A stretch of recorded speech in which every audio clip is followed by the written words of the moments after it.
Bismillahirrahmanirrahim. Jangan lupa subscribe ya. Bismillahirrahmanirrahim. Assalamualaikum warahmatullahi wabarakatuh. Bismillah, alhamdulillah, wassalatu wassalamu ala rasulillah wa ala alihi wa ashabihi wa mawalah. Bapak-bapak dan ibu-ibu jamaah sholat Isya dan Tarawih Masjid Istiqomah rahimakumullah.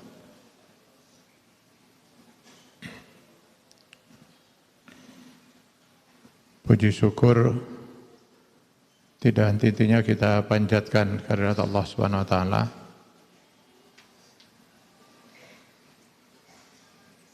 karena tidak ada henti-hentinya pula Allah melimpahkan rahmat serta karunia dan inayahnya pada kita sekalian. Dan alhamdulillah kita termasuk di antara hamba-hamba Allah yang masih diberi kesempatan oleh Allah untuk menikmati mulianya bulan suci Ramadan pada tahun ini. Semoga bulan Ramadan ini menjadi bulan yang penuh rahmat, penuh maghfirah bagi kita sekalian. Amin ya Allah ya Rabbal Alamin.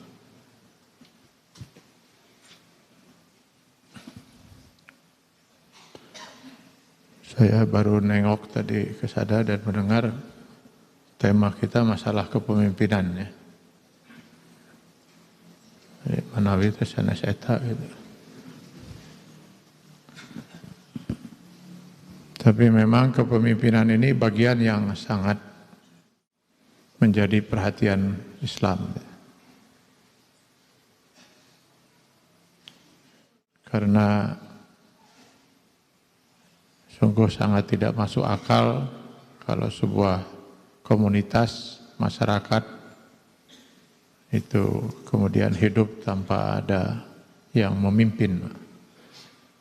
Bahkan Rasulullah SAW menyatakan apabila 2-3 orang mau pergi musafir hendaknya salah satu ditetapkan sebagai imam. Begitu juga kalau kita ingin sholat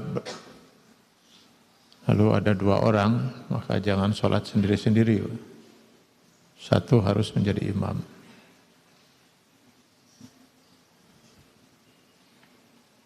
Dalam kehidupan rumah tangga kita juga Allah tetapkan harus ada seorang imam. Dan Allah menetapkan pria atau suamilah imam dalam rumah tangga itu.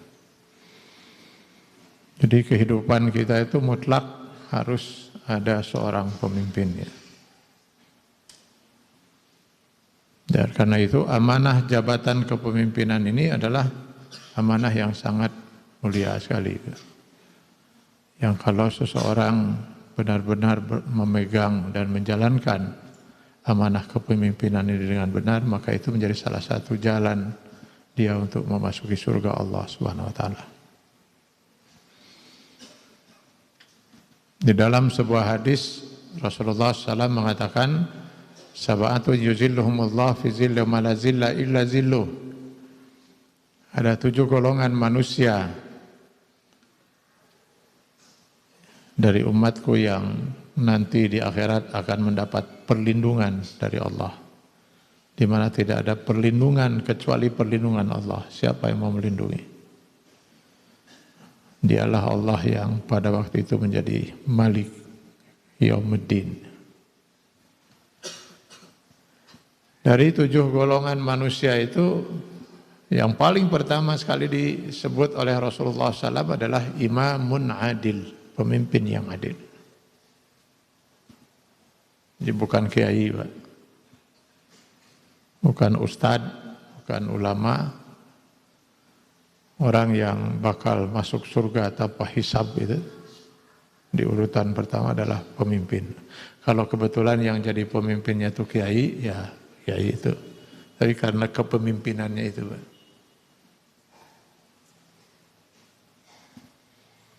Kenapa? Karena bisa dibayangkan, Pak, seorang pemimpin itu sehari berapa ibadahnya kepada Allah. Kalau dia adil, Pak. Saya enggak membayangkan, Pak. Di dalam Islam itu, walaupun ini hadis diperdebatkan kesahihannya ya, tapi masih saja dipergunakan oleh sebagian ulama karena tidak bertentangan dengan prinsip hadis yang lain gitu. Soal wanita yang menolong seekor anjing yang hampir mati karena kehausan. Yang konon itu menjadi wanita nakal itu kemudian diterima taubatnya karena dianggap telah melakukan perbuatan yang mulia. Menolong seekor anjing. Bagaimana dengan menolong seorang manusia? Bagaimana kalau yang ditolong itu 256 juta rakyat?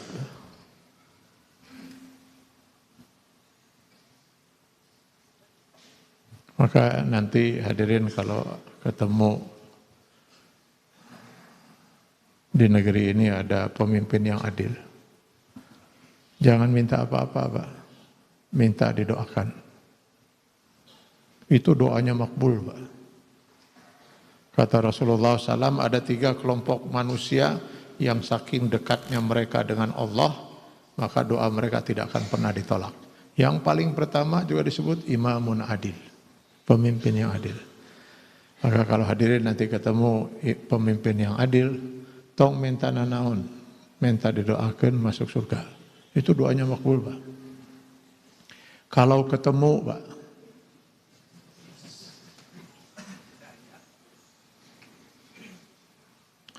ada tidak pemimpin yang adil itu, Pak? Ya mudah-mudahan ada, Pak. Orang teangan gitu.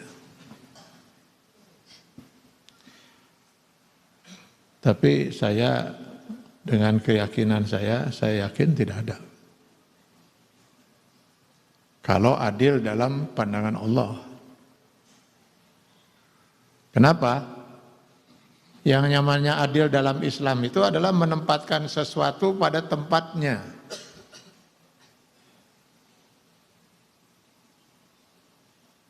Itu adil, Pak. Jadi kalau saya menempatkan kopiah ini di kepala, ini adil, Pak. Sendal itu di kaki. Walaupun misalnya sendal saya itu harganya 5 kali lebih mahal daripada kopiah, angger dina suku. Nah, kalau kemudian saya taruh si sendal di kepala, nah itu zalim.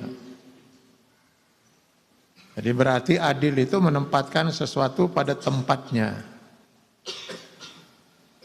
Jadi kalau seorang manusia itu adil terhadap dirinya, nah itu dia menempatkan dirinya itu sesuai dengan apa yang ditetapkan oleh Allah. Datang perintah sholat, nah itu adil dia itu. Dilarang berdusta, dia tidak lakukan, adil. Begitu dia melanggar aturan Allah, dia telah menempatkan diri dia tidak pada tempat yang benar, zalim. Datang waktunya sholat, tidak sholat, zalim itu. Sudah jelas diharamkan oleh Allah berbohong, dia berbohong, zalim itu. Makanya ketika Adam dan Hawa memakan buah khuldi, apa doa mereka? Rabbana zolamna anfusana. Sudah jelas dilarang, malah dilakukan. Tidak menempatkan diri pada tempat yang benar menurut Allah. Zalim. Jadi ketika seorang penguasa, seorang pemimpin tidak menempatkan posisi dia pada tempat yang benar menurut Allah, menurut hukum Allah, menurut syariat Allah, adil zalim. Selama syariat Allah tidak ditegakkan dalam konsep Islam, tidak ada yang adil. Bagaimana mungkin adil dengan menetapkan hukum yang bertentangan dengan hukum Allah?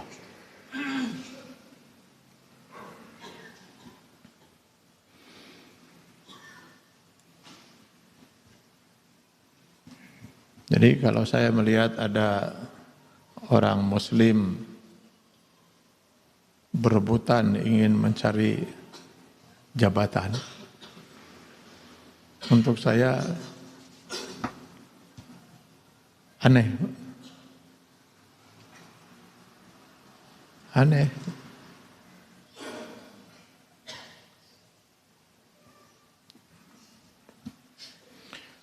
Ya, apalagi kalau dia turunan kiai. Nah, itu sekarang ada tulisan turunan kiai.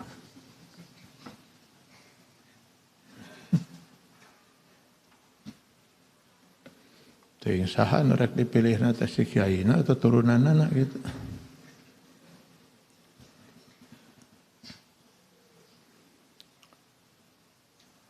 Sungguh aneh Pak itu. Sehingga kalau nanti mau diukur dengan ukuran Islam, wah sudah tidak ada apa yang Islami.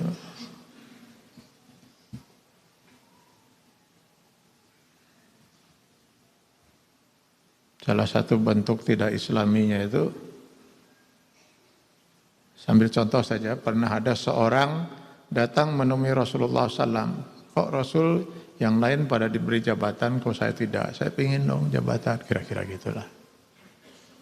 Kata Rasulullah SAW, innaha amanah. Jabatan itu amanah. Kalau seorang tidak bisa memikulnya dengan benar, wa innaha ladabramah. Kelak di akhirat nanti akan menjadi penyesalan untuk selama-lamanya. Kalau orang menyesal selama-lamanya berarti di neraka, Pak. Enggak ada orang menyesal masuk surga.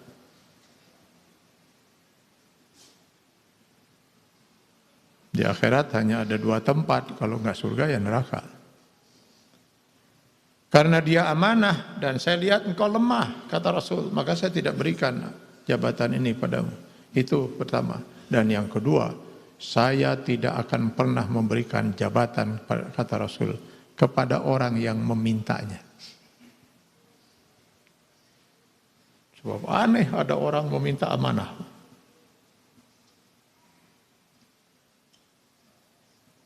Ayeuna mah lain menta deui mah. Malah kampanye, lalu keluarkan janji-janji nu araraneh yang kemungkinan mau dilaksanakan. Lalu mana politik? Kalau itu dilakukan oleh seorang muslim, untuk saya agak aneh.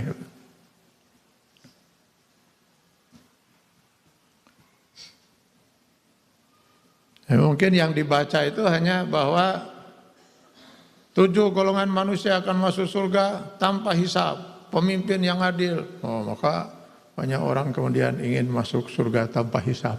Mungkin ya.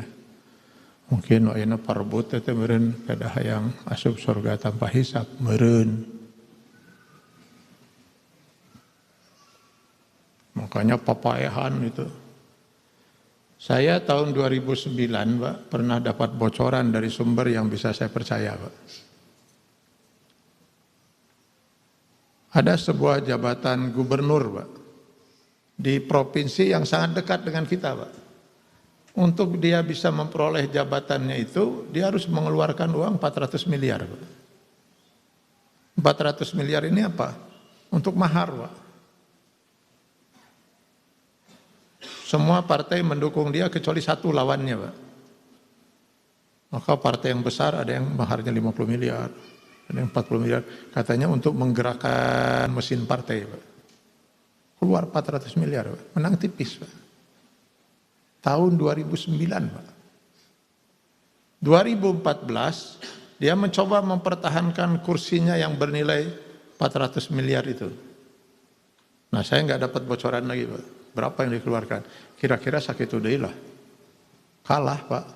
Lawannya lebih gede deui, kekuatannya naga di belakangnya, Pak. Majungkel. Jadi kursinya itu selama 5 tahun harganya sekitar 800 miliar, Pak. Aku hayang asup surga tanpa hisab 800 miliar, Pak. Ya itu ya.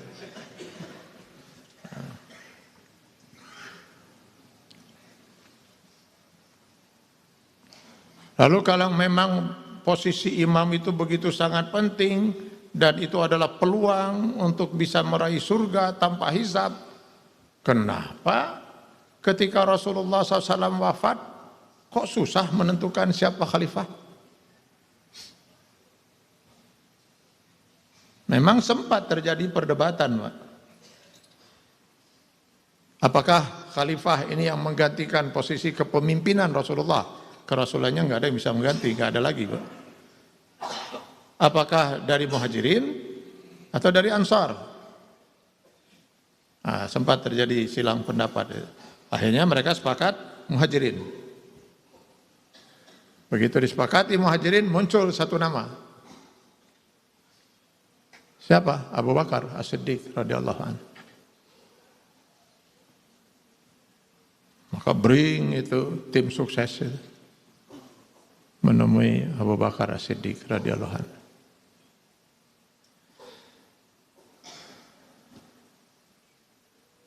Kami sepakat untuk memilih Anda sebagai khalifah. Ya kenapa Abu Bakar?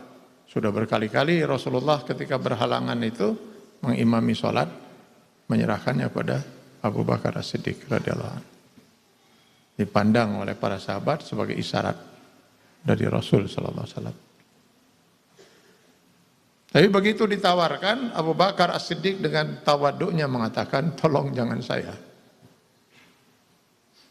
Ada orang yang lebih pantas dari saya. Lihat bagaimana Rasulullah membina para sahabat dalam keislaman yang benar. Ditawari malah menolak. Kenapa? Dia merasa jangan-jangan ada yang lebih tepat untuk jadi khalifah. Orangnya tegas, berani mengambil sikap. Siapa dia? Umar bin Khattab radhiyallahu anhu. Bukan saya. Beliau yang lebih pantas. Maka tim sukses pun balik menemui Umar bin Khattab. Lalu disampaikan bahwa kami sudah meminta Abu Bakar, tapi Abu Bakar malah menunjuk Anda. Apa kata Umar bin Khattab sambil berdiri, beliau berdiri, Pak. Wallahi demi Allah, saya bersumpah atas nama Allah. Jangan harap kalian bahwa saya siap menjadi khalifah. Selama Abu Bakar As-Siddiq masih hidup, beliau yang lebih pantas selain saya. Balik doi tim sukses itu tadi. Pak embung-embung, Pak.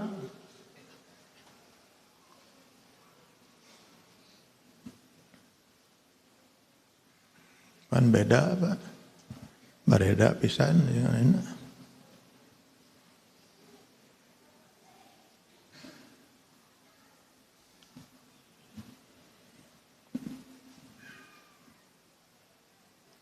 Di mana sekarang nilai itu dalam kehidupan kita, Pak?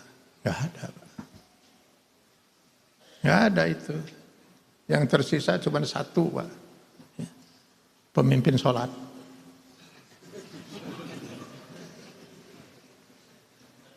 Cuman itu yang tersisa nilai-nilai Islam itu dalam urusan kepemimpinan itu.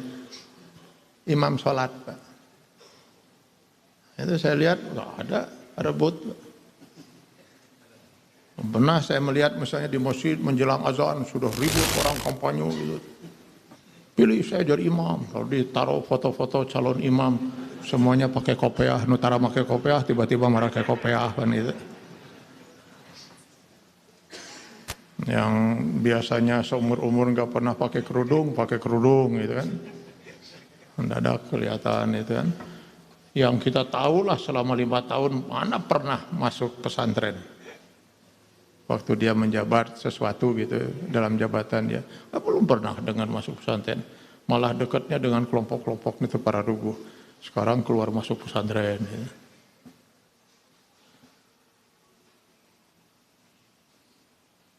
Pemilihan kepemimpinan didasari dengan kebohongan.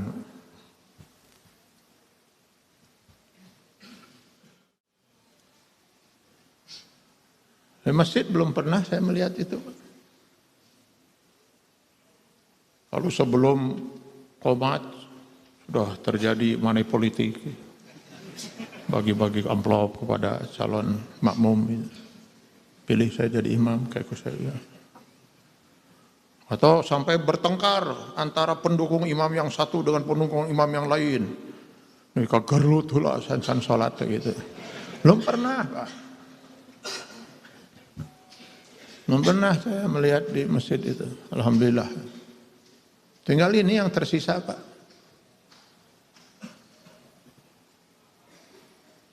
Malah yang sering kali saya jumpai di masjid itu silih dorong, Pak. Nah itu sama dengan Abu Bakar dan Umar tadi Pak. Mangga cenah, mangga we cenah Pak mangga. Sampai kadang-kadang setengah menit itu musyawarah mufakatnya itu.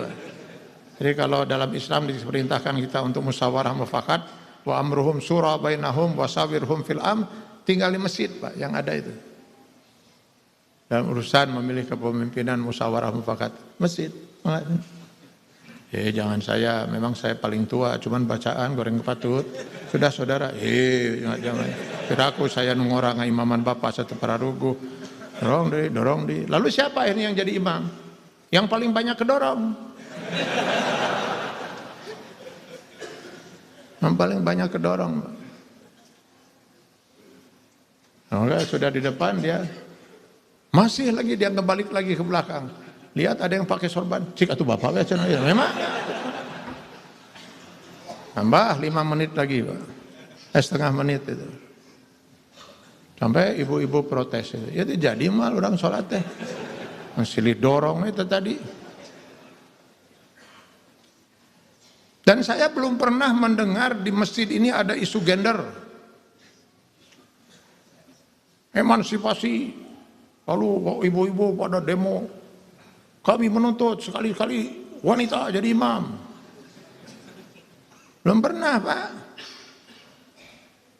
Boro-boro jadi imam. Minimal muazin lah. Kan banyak wanita yang menguasai ilmu agama, ilmu sholat.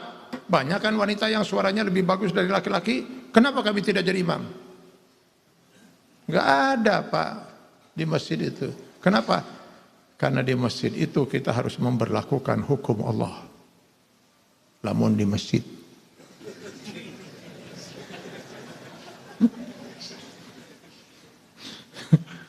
Saya kalau ada pejabat gitu ya pidato, awas, hati-hati, bahaya sekuler. Saya suka yang siri gitu. Ari urang teh kurang sekuler naon deui.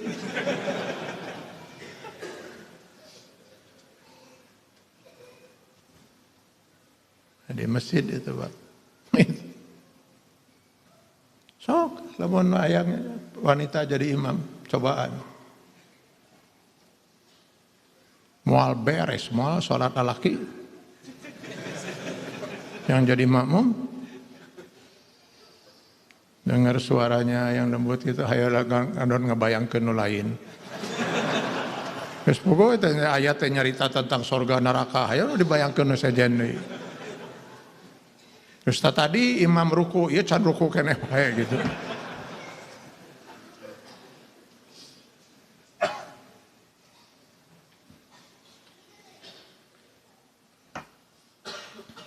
Dan saya lihat di sholat ini berlaku Pak. Nah itu yang hilangnya kita itu di luar sholat, di luar masjid Pak. Abu Bakar As-Siddiq radhiyallahu an ketika beliau akhirnya dipilih jadi khalifah. Apa pidato pertama beliau? Ayyuhan nas inni wallitu alaikum walastu bi khairikum. Wahai saudara-saudara, sekarang saya menjadi pemimpin kalian karena kalian yang menginginkan. Tapi itu sama sekali tidak berarti bahwa saya lebih baik dari kalian. Jadi beliau menempatkan posisinya itu sebagai orang yang sama dengan yang lain.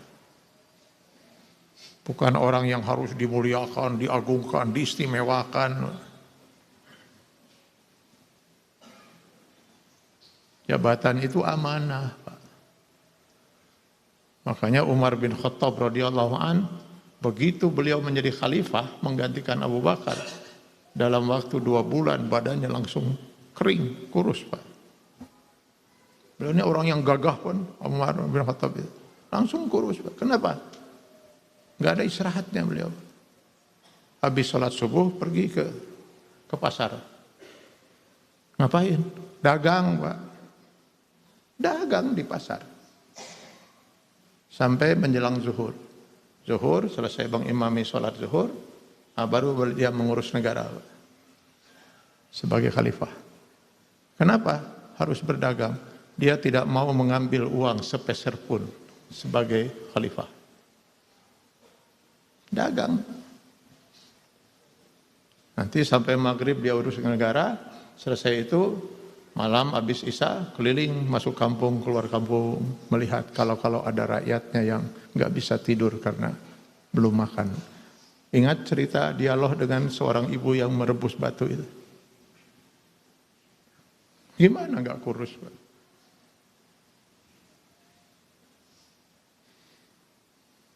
Setelah beliau badannya makin merosot itu. Makin merosot badannya itu. Dengan habis tenaga seperti itu. Maka para sahabatnya mendesak, wahai khalifah, terimalah sekedar untuk makan minum keluargamu. Supaya kamu bisa konsentrasi mengurus negara gitu. Nah, baru beliau mau menerima. Jadi tidak berdagang lagi, cukup untuk makan seadanya itu. Sehingga pantaslah kalau beliau suatu saat didatangi oleh anaknya, Abdullah bin Umar. Lalu anaknya mengatakan, ya wahai ayah, saya ingin beli baju baru. Marah Umar. Apakah karena kamu anak khalifah, lalu kamu ingin sombong pakai baju baru? Kata Abdullah bin Umar, sama sekali tidak, ayah. Malah sebaliknya, saya takut dilecehkan oleh orang-orang lain. Masa anak seorang khalifah bajunya terganti-ganti? Ternyata anaknya itu cuma punya 2 baju, Pak. Hanya punya 2 baju, Pak. Hiji diseseh, hiji dipakai, terus bolak-balik gitu. Anak khalifah, Pak. Kalau begitu kata Sayyidina Umar, beliau tersentak juga. Ya Allah, kan 2 saya tetap budak baju nanti. Kalau gitu nak, saya ingin belikan 1 baju lagi itu kamu. Tapi ayah nggak punya uang. Allahu Akbar. Khalifah nggak punya uang untuk membelikan anaknya baju baru. Jadi gimana ayah? Coba kamu datangi khazin Baitul Mal, bendaharawan negara. Katakan kepada bendaharawan ini bahwa ayah akan mengambil gajinya yang bulan depan. Kan dia sudah menerima gaji yang seetik itu, Pak, untuk membelikan kamu baju baru. Wah, senang Abdullah. Ya temui bendaharawan itu. Lalu dia katakan, Assalamualaikum. Waalaikumsalam. Ada salam dari ayah saya. Apalkan ayah saya saha. Kemudian namun orang ayeuna. Ayah berpesan dia akan mengambil gajinya bulan depan sekarang untuk memberikan saya baju baru. Apa jawaban bendaharawan ini? Sampaikan salam saya kembali pada ayahmu dan katakan, saya tidak akan pernah mengeluarkan uang itu. Kecuali kalau dia bisa menjamin 2 hal ini. Pertama, mampukah dia menjamin sampai bulan depan masih jadi khalifah? Sampai sekarang uangnya, gajinya bisa saya keluarkan sekarang. Bagaimana kalau besok dia sudah tidak khalifah lagi? Kalau dia bisa menjamin yang kedua, bahwa sampai bulan depan dia masih khalifah, bisakah dia menjamin sampai besok dia masih hidup? Bagaimana kalau besok dia mati, sementara gajinya saya sudah